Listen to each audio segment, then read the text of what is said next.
कैसे हैं आप लोग। आई होप सब लोग अच्छे होंगे। तो आज हम लोग पढ़ने वाले हैं अल्टरनेटिंग करंट और सबसे पहले हम स्टार्ट करने वाले हैं मैथमेटिकल टूल्स के बारे में।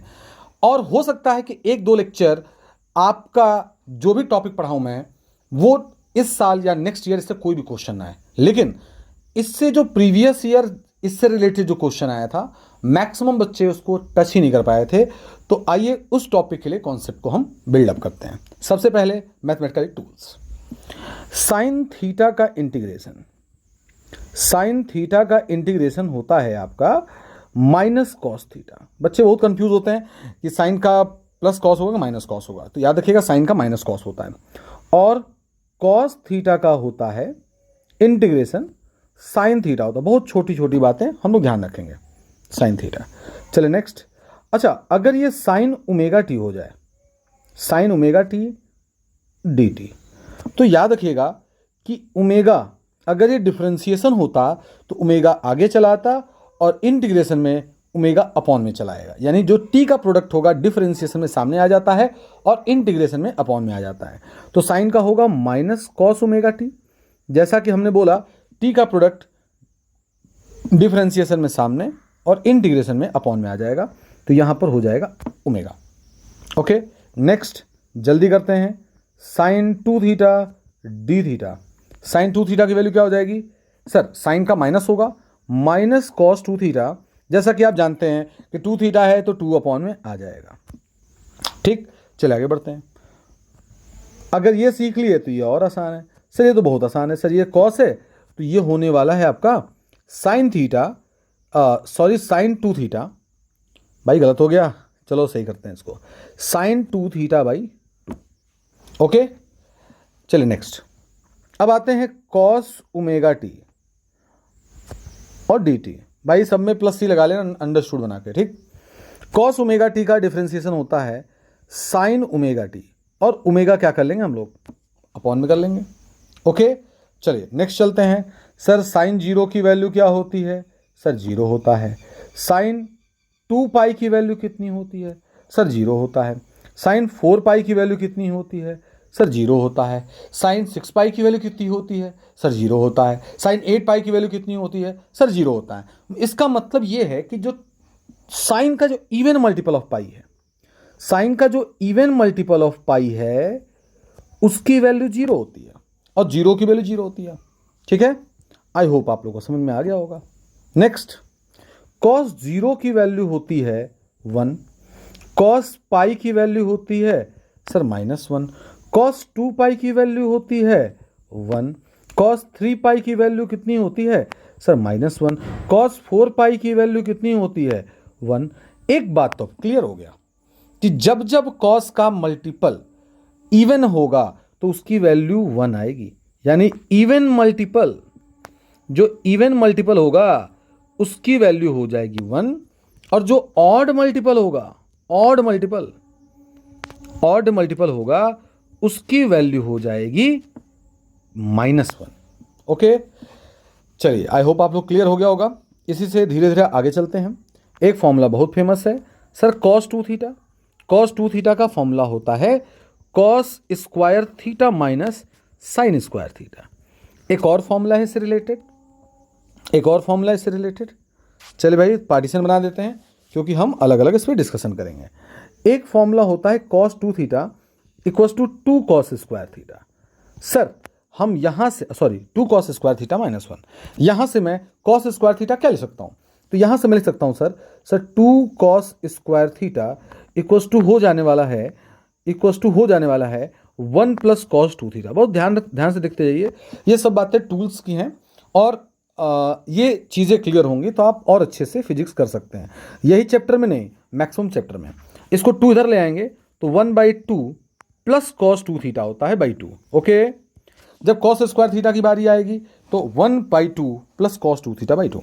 अच्छा, एक और फॉर्मूला होता है, मतलब समझिएगा, इस साइन को जब मैं कॉस में बदल दूंगा, कॉस में बदल दूंगा तब ये फॉर्मूला आ जाएगा, तब ये वाला फॉर्मूला आ जाएगा। और इसको जब मैं साइन बदल दूंगा साइन में, तब आपका cos two theta equals to हो जाने वाला है one minus two sine square theta. Okay, one minus 2 sine square theta. अब बोलिए क्या करेंगे, इधर देखिए sir 2 sine square theta equal to हो जाएगा 1 माइनस कॉस 2 थीटा, और साइन स्क्वायर थीटा होने वाला है 1 माइनस कॉस 2 थीटा, यहाँ भी बाई 2, यहाँ भी बाई 2। तो याद रखिएगा कॉस स्क्वायर थीटा का फॉर्मूला क्या होगा और साइन स्क्वायर थीटा का फॉर्मूला क्या होगा। ओके, कॉस स्क्वायर थीटा का फॉर्मूला होगा 1/2 प्लस कॉस 2 थीटा बाई 2, और यहाँ पर फॉर्मूला क्या बन जाएगा sir 1/2 minus cos 2 theta by 2, है ना। चलिए अब आते हैं, अब इंटीग्रेशन करते हैं हम लोग, समझते हैं। सर अगर मैं इसकी वैल्यू 0 से t और बोलूं कि सर मुझे चाहिए कॉस स्क्वायर, नहीं हटाओ t को हटाओ फिलहाल में, पहले डायरेक्ट करते हैं cos square theta, sir d theta की वैल्यू क्या होगी। ओके, तब आप क्या करोगे सर, फॉर्मूला देख लीजिए, कॉस स्क्वायर थीटा का फॉर्मूला क्या होता है, कॉस स्क्वायर थीटा का फॉर्मूला क्या होता है, बोलिए sir 1/2 plus cos 2 theta by 2। Sir यहां पर भी क्या आ जाएगा डी थीटा, तो यहां पर क्या लिखेंगे बताइए जल्दी से, 1/2 D theta plus cos 2 theta by 2 D theta. Okay, अब क्या करोगे सर 1/2 बाहर और अंदर आ जाएगा डी थीटा, सर यहाँ भी 1/2 बाहर और यहाँ पर आ जाएगा कॉस 2 थीटा डी थीटा। अब बोलिए डी थीटा की वैल्यू क्या आ जाएगी थीटा, सर 1/2 कॉस 2 थीटा की वैल्यू कितनी आ जाएगी साइन 2 थीटा, और 2 कहाँ चला आएगा नीचे। आगे समझ में, सर समझ में आ गया, बहुत अच्छी बात। चलिए इसी पर और आगे चलते हैं हम लोग, इसी पर हम लोग और आगे चलते हैं। अगर मैं बोलूं कि sir sine omega t d T की वैल्यू क्या होगी 0 से t, एक बात याद रखिएगा, ओमेगा होता है एंगुलर फ्रीक्वेंसी, उसकी वैल्यू होती है 2π/t। ओके, तो यहां पर भी ओमेगा होगा, मैं डायरेक्ट लिख दूंगा 2π/t, कोई दिक्कत की बात नहीं है। ओके, चलिए अब साइन ओमेगा टी का जब मैं क्या करूंगा इंटीग्रेशन, तो आने वाला है माइनस कॉस ओमेगा टी और 0 से t, और ओमेगा कहाँ चलाएगा नीचे, तो -1/ओमेगा बाहर और कॉस ओमेगा की वैल्यू 2π/t, और ये हो जाएगा t 0 से t। सर हम करते क्या हैं, इस t की जगह रखेंगे upper limit minus lower limit. Sir omega की वैल्यू ओपन कर सकते हैं, आपकी मर्जी है ना। अब रखेंगे अपर लिमिट है t, अपर लिमिट है t और लोअर लिमिट कितना है, अगर पढ़ने वाला बच्चा भाई उसको मजा आ जाएगा, सर वाह इंटीग्रेशन मजा आ गया भाई साहब, इंटू कितना आ जाएगा 0, t से t कैंसिल आउट। मैं आपको बता चुका हूं कि इवन मल्टीपल की वैल्यू 1 आएगी सर, और 0 की वैल्यू 1, तो 1 - 1 की वैल्यू क्या आ जाएगी 0 आ जाएगा भाई साहब, 0 आ जाएगा। ठीक है सर, चलिए एक काम और करिएगा आप लोग, एक काम और करिएगा, इसी की वैल्यू 0 से t कॉस ओमेगा टी की वैल्यू डी टी की वैल्यू भी 0 आएगा। आप चेक करिएगा प्लीज। ओके, इसको चेक करके मुझे बताइएगा। चलिए अब नेक्स्ट करते हैं दोबारा वही क्वेश्चन। सर इस बार ये है साइन स्क्वायर ओमेगा टी, पिछली बार साइन स्क्वायर थीटा लिया था, इस बार कॉस स्क्वायर थीटा, इस बार sine square omega t d t. Sir इसकी वैल्यू चाहिए 0 से t। ओके, अब अगर फॉर्मूला याद हो साइन स्क्वायर थीटा का, तो याद करिएगा 1/2 माइनस 1/2 कॉस 2 थीटा बाई 2 हो जाएगा।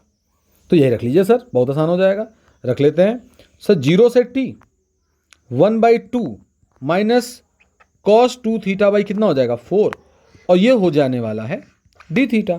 सर डी थीटा का प्रोडक्ट अंदर कर दीजिए, कितना हो जाएगा 1/2 डी थीटा, फिर कॉस 2 थीटा बाई 4, और यहाँ हो जाने वाला है डी थीटा। अब क्या करोगे सर इसका इंटीग्रेशन, सर 1/2 बाहर, अभी हमने गलती कर दिया कि यहाँ ओमेगा टी था, तो ये हो गया आपका ओमेगा टी। ओके, और ये आपका था डी टी, ठीक, ये भी आपका हो गया डी टी, ये भी हो गया आपका कॉस 2 ओमेगा टी, और ये हो गया डी टी। चलिए हाफ बाहर, सर 0 से t डी टी हो गया भाई साहब, फिर यहाँ पर 1/4 बाहर, 0 से t कॉस 2 ओमेगा टी और डी टी। चलिए चालू करते हैं। सर डी टी की वैल्यू कितनी होती है सर t 0 से t 1/4 बाहर, कॉस का होता है साइन 2 ओमेगा टी, और ये 2 ओमेगा चलाएगा नीचे, और 0 से कहां तक t तक। यहां रखो upper limit minus lower limit. Okay, यहां पर बाहर 4 2 8 ओमेगा, अब अंदर क्या बचा है साइन टू ओमेगा, ओमेगा मतलब 2π/t, ठीक है ना। अब एक बार अपर लिमिट रखो, मैं डायरेक्ट रख रहा हूं, ठीक, इसकी वैल्यू पुट करके डायरेक्ट रख रहा हूं, 2π/t साइन 2 ओमेगा क्या था, ओमेगा क्या था भाई साहब, 2π/t था, इंटू क्या हो गया 0। अब सुनिए यहां पर ये हो गया हाफ टी, ओके, फिर 1/8 ओमेगा, ये टी कट जाएगा, sine sir even multiple of pi, sine even multiple of pi की वैल्यू कितनी हो जाएगी 0, और साइन 0 की वैल्यू 0, तो पूरी वैल्यू 0 हो जाएगी, और इसकी वैल्यू आ जाएगी हाफ टी। क्या आ जाएगी बताइए, हाफ टी। तो आप लोग एक काम करिएगा बेटा, आप लोग एक काम करिएगा, जिस तरह साइन स्क्वायर ओमेगा टी की वैल्यू कितनी आ रही है हाफ टी, उसी प्रकार से आप cos square omega t d T की वैल्यू निकालेंगे तो वैल्यू आपकी हाफ टी ही आएगी। आप चेक कर लीजिएगा, तो वैल्यू क्या आ जाएगी, हाफ टी आ जाएगा। चलिए ठीक है, अब आगे चलते हैं, धीरे धीरे अब आगे चलते हैं।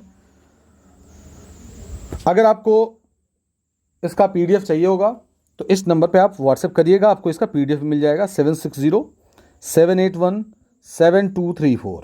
ओके, अब हम लोग सीखेंगे यहां पर average of any function, average of any function. Okay sir, average of any function. तो हम बात करेंगे यहां पर बीसीपी, किसी भी कांस्टेंट क्वांटिटी का एवरेज वही होता है, चेंज नहीं होता। मैंने कहा 2 है इस तरह, मैंने कहा इसका एवरेज निकालो तो सर 2 ही आएगा, है ना। तो क्या लिखेंगे बीसीपी में, किसी भी कांस्टेंट क्वांटिटी का, किसी भी कांस्टेंट क्वांटिटी का एवरेज वही होता है, एवरेज वही होता है ना, चेंज नहीं होता, चेंज नहीं होता है, चेंज नहीं होता है ना। अच्छा, मान लो कोई फंक्शन है, फंक्शन इसका मुझे एवरेज लिखना है, तो याद रखना इसी फंक्शन का इंटीग्रेशन, यहाँ पर फंक्शन, और देखो x है तो यहाँ dx लिखूंगा, और फिर इसी dx का इंटीग्रेशन, ठीक ना। अच्छा सर, अगर मैं इसी का बोलूँ fy का एवरेज, तो कुछ नहीं करूँगा, यहाँ fy, देखो यहाँ पर x था तो dx, यहाँ y है तो क्या लिखूंगा सर dy, और इंटीग्रेशन dy। अब जहाँ से जहाँ तक बोलेगा मैं कर लूँगा। अच्छा, जैसे मान लो सर ये i = I0 sine omega T, sir इसका मतलब ये है कि i is a function of time, मतलब अगर मुझे इसका i का एवरेज चाहिए तो मुझे क्या करना पड़ेगा, फंक्शन ऑफ टाइम फिर dt, और फिर इसी फंक्शन का यहाँ dt का इंटीग्रेशन। देखिए यहाँ पर dy तो dy का इंटीग्रेशन, सर यहाँ dx तो dx का इंटीग्रेशन, सर यहाँ dt तो dt का इंटीग्रेशन। ओके, ये हो गया i का एवरेज। अच्छा, अगर यही क्वांटिटी मैं ऐसे दे देता i = I0 साइन bx, ओहो इस बार x के अकॉर्डिंग बदल रहा है, यानी i is a function of x, यानी i का जब मैं एवरेज लूंगा तो मैं क्या लिखूंगा सर, लिखूंगा ये i और ये dx, और यहां पर ये लिख दूंगा dx। ओके, क्या लिख दूंगा dx। आइए और आगे बढ़ते हैं, हमने बोला i = I0 साइन kz। अब i is a function of z, इसका मतलब मुझे अगर i का एवरेज चाहिए तो पहली बात देखो मैं कैसे लिखता हूं, मैं ये फंक्शन लिखूंगा तो फंक्शन मेरा क्या i ही तो है, तो i और ये z है तो क्या लिखूंगा dz, और फिर इसी dz का इंटीग्रेशन। ओके।